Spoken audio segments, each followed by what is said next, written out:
Hey, this is Kenny. Welcome back to another edition of the Yak with Mac. This week, we got to talk to Aaron Lee, Senior Engineer of Technical Support.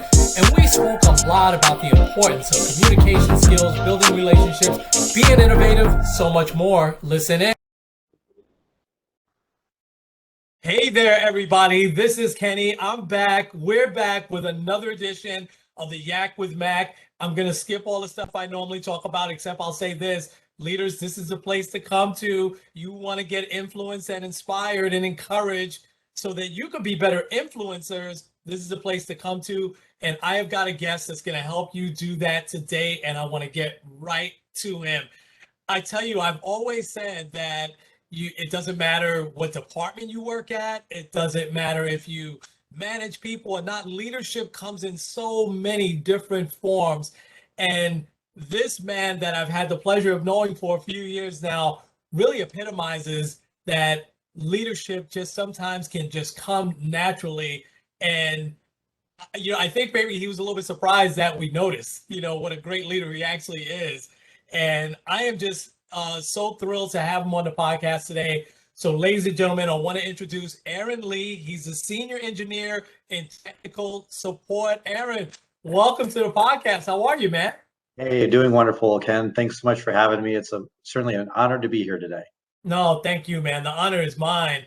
And so let's jump right in, because I think that one of the first things that the audience would love to hear is your career journey. And you may not have started where most people thought you started. There's a little twist there. Sure. So tell us about your career journey, and you can go back as far as you want. Of course. So I started my journey or my career here in communications, really, back in 2000 when I was a freshman and student at Wright State University in Ohio. So it was a part-time summer gig that I just happened to land at a trade fair that I attended, and it turned into the career that I'm working today, which is now 21 years later. So wow, not to age myself, but you can do the math. So no, it's certainly been a wonderful journey, and I've had a lot of different aspects happen over the last 20 years. So looking forward to chatting. Yeah. So tell us about some of those and some positions that you held and some lessons that you picked up along the way. Sure. So I started just being passionate about cell phones because it was the new hip technology that everybody was interested in and everybody wanted. And I've always loved technology. I've loved communications, and the cell phone was part of my career path, or education path at Wright State. So as I jumped into the field, I fell more and more in love with the technology. I started out selling, though. I was in our sales channels and doing various different aspects of sales, from part-time gigs on the weekend and special events that they had. I shouldn't even say part-time. I was more of a contractor than I was an actual employee. And I did that for about 2.5 to 3 years. And then I wanted to better myself a little bit. I wanted some of the benefits that came along with working for a company. So I transitioned over into our retail sales team and quickly progressed through the ranks. I started as a senior sales rep at a small store in Dayton, Ohio. And then I moved up to manage some of our underperforming locations down in the Cincinnati area. I kind of transitioned my education that way too. So I moved from Wright State to the University of Cincinnati. And man, I tell you what, one of the most challenging things that I always found myself searching and hungry for information was around the network and some of the issues that our customers were having. So they would show up at the door wanting me to answer their questions, but I never really knew what tools were out there to research their issues or how to find answers to the problems that they were having. So I started digging into that through my management career and fell in love with everything that we had to offer from the network side. And as fate would have it, I found myself a part of the network team after applying for position. That particular job moved me away from my friends and family in the Midwest out to Boston. Over the last 4 years, I've fell in love with New England. It's absolutely beautiful here for the spring, summer, and fall. But man, I tell you, our winters are something else. Brutal. No, this has been one amazing career journey, and I feel blessed that I've fallen into the network organization because I have passion behind it, and I'm thrilled to be able to offer answers to our salespeople and to anybody that has questions around what issues are being experienced or how we can improve our coverage. So.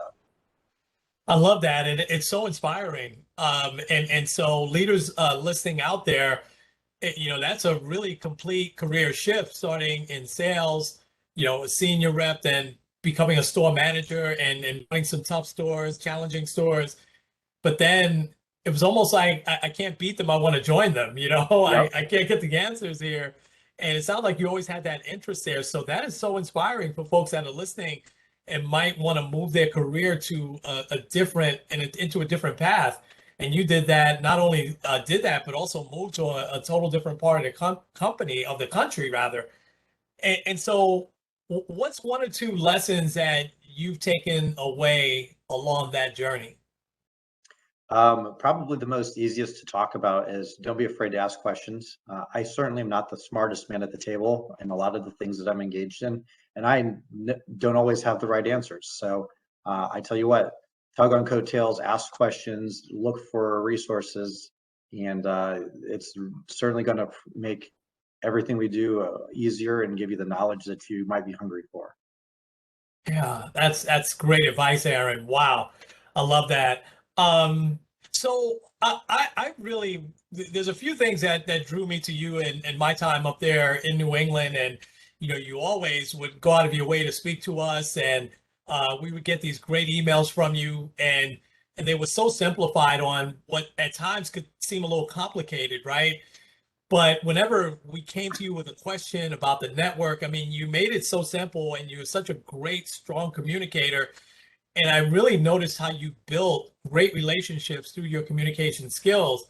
And when you and I spoke last week, you said, you've kind of needed those over the years. Talk a little bit about that from a leadership point of view, and how you just purposefully, have really built your communication skills as well as your building relationship skills.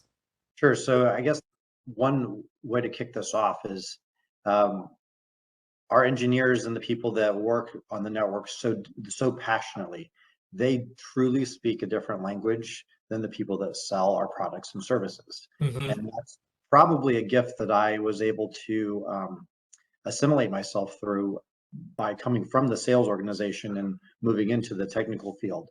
But I can understand what they're saying in a very technical aspect, but then have the ability to mold that into something that's more understandable and easier to digest from even our customers' standpoint. Because I can think about what it is for somebody that just has a phone and they expect it to work when they push a button, but not understand all of the complications that go through the tower that they're connected to, the backhaul services that the tower is connected to, so on and so forth. So those communication skills have certainly been a very positive influence on the impacts that I've made, and I strive every day to make that easier for everybody to understand.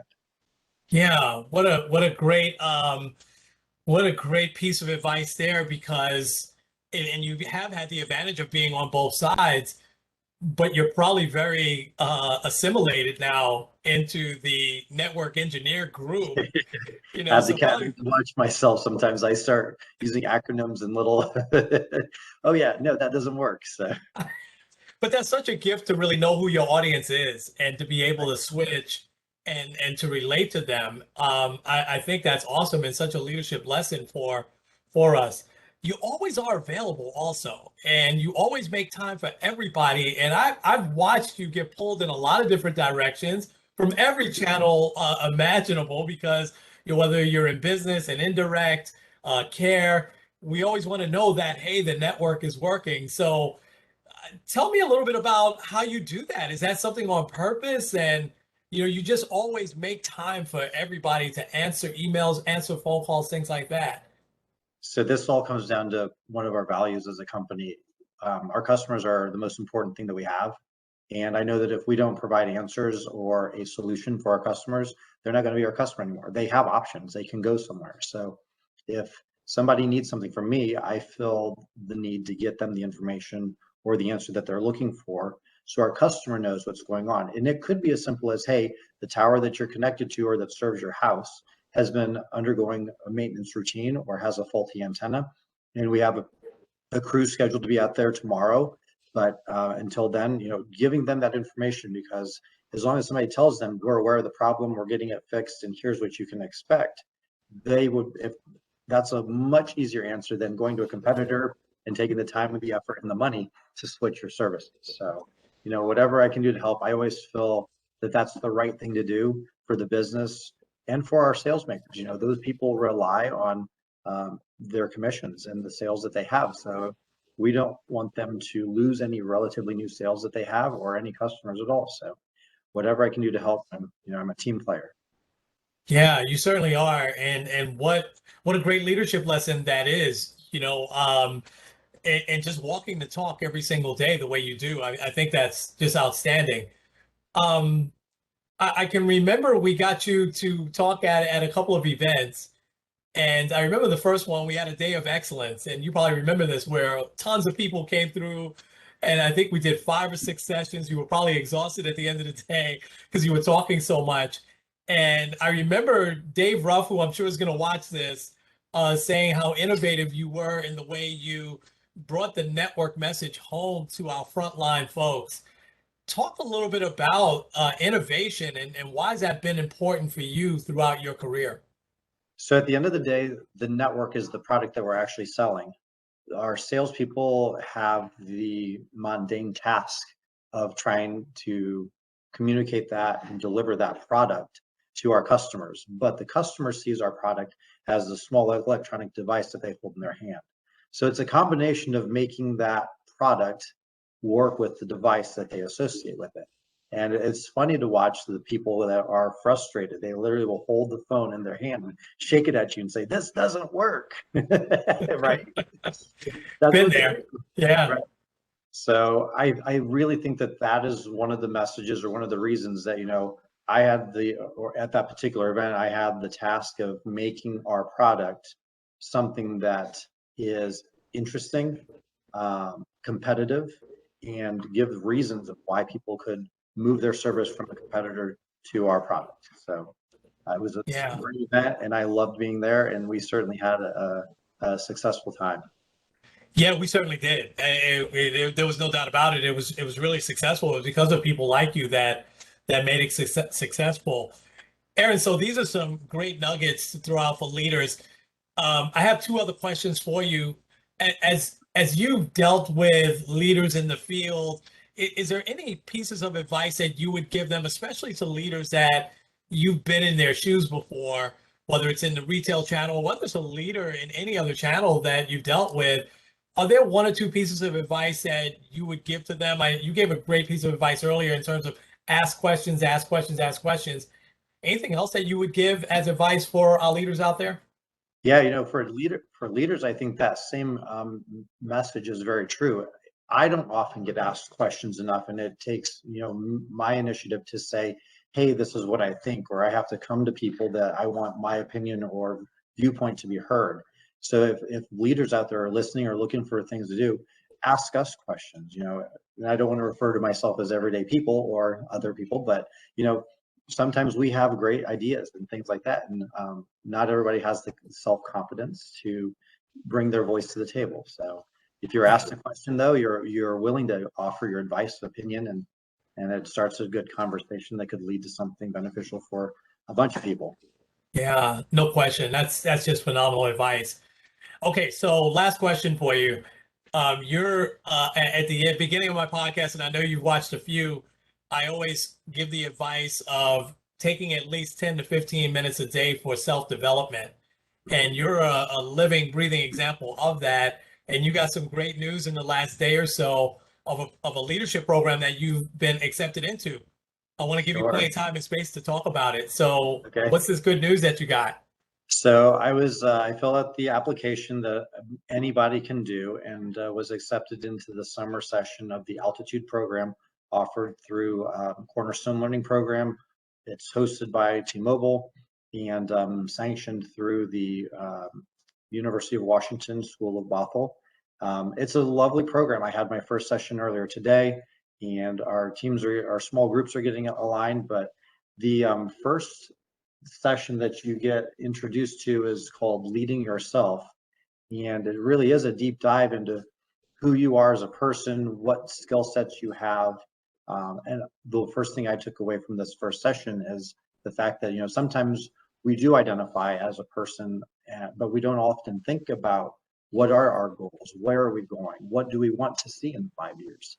And this class, I'm looking very much forward to identifying a lot of this stuff, seeing how I can grow myself personally. And I think that that's an opportunity that many other future leaders out there should consider doing for themselves. I think that's just unbelievably awesome, man. So I have to ask one more question behind that. Sure. What made you apply?